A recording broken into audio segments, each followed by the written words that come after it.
Hello. Wait, that was fun. Okay. Anyways, It's Kelsey, I'm Christina. and this is the channel of Legit Size.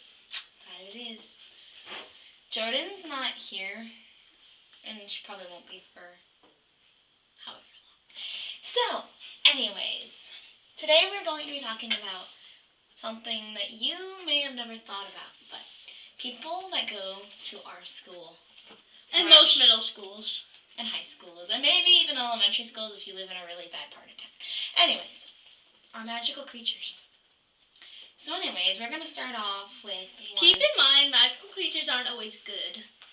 They can be bad. Like, I don't know why they perceive vampires as good people.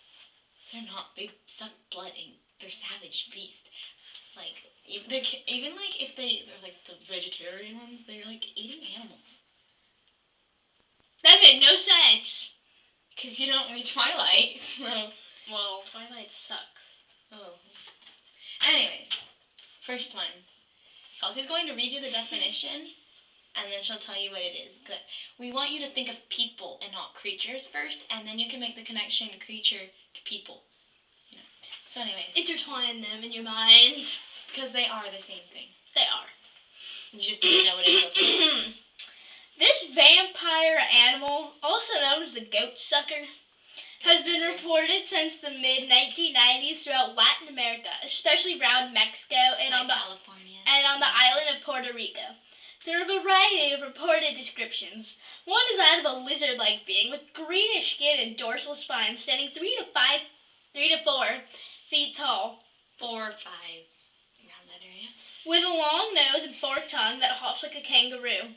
Another says that it hops like a kangaroo but has coarse gray fur and facial hair. Like teachers, you know? Like some of the teachers in our school. Man and woman. And the head of a dog with long teeth. A third description is that of a hairless wild dog with a high dorsal ridge, deep eye sockets, long teeth, and claws.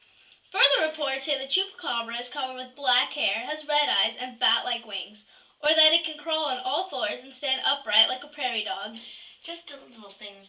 Some parents, when they realize their child is a chupacabra with the bat-like wings, they get them chopped off. So that's why you don't see the wings.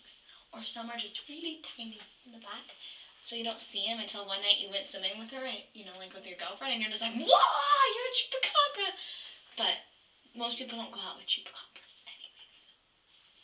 Just a note there. They move remarkably quickly, and some say that it's a basilisk-like eyes that paralyze its prey. So, like, example, I'm walking to school, and I'm, like, happy. My week has been going, like, great. And I'm, like, just stoked for the weekend, but I still have to get through Friday, you know what I'm saying? You know, Fridays you're happy, though, because it's an hour late, and classes are 10 or whatever minutes shorter, and you're just like, let's get this done so I can do the weekend, you know what I'm saying? So you get to school, you're walking, and then you're, like, out of the corner of your eye, you see something that looks a little different. So you're like, what's that? And then you turn and you're like, oh! Paralyzed! Yeah, has that ever happened to you? You see, Because then that's probably a oh, that's what that noise is. That's probably a chupacabra.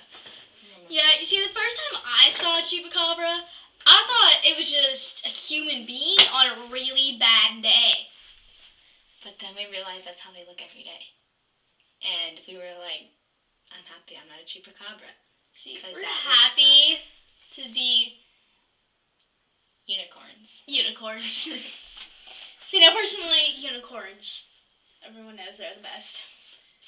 And Christina would like to tell you about our next species. Okay, so anyways, Kelsey can tell you some stories while I'm looking for it. Yeah, so there's this new chupacabra at our school, and she thinks she's all the shit or whatever. She walks around like she's the shit, and she thinks she rules the school. She actually Cockfish. I think I know some cockfish. I know a cockfish, very personally, actually. I used to know a cockfish. I But he doesn't talk to me anymore. I still, unfortunately, do. Okay, so this next one, I'm gonna read you the definition, and you, like I said, creature, people, connection. So, this creature first came into our being during came to our being or our notice. They might have been around, but we didn't notice them until the First World War. And they were like messing with the electronics, man. They were like taking the bombs, taking their little walkie-talkies. That's what gremlins do. They destroy electronics. Oh, gremlin, yeah, okay, it's a gremlin. So they destroy electronics. Do we know anyone that destroys electronics or steals them? Or breaks them, or snaps them in half. Do we know a gremlin?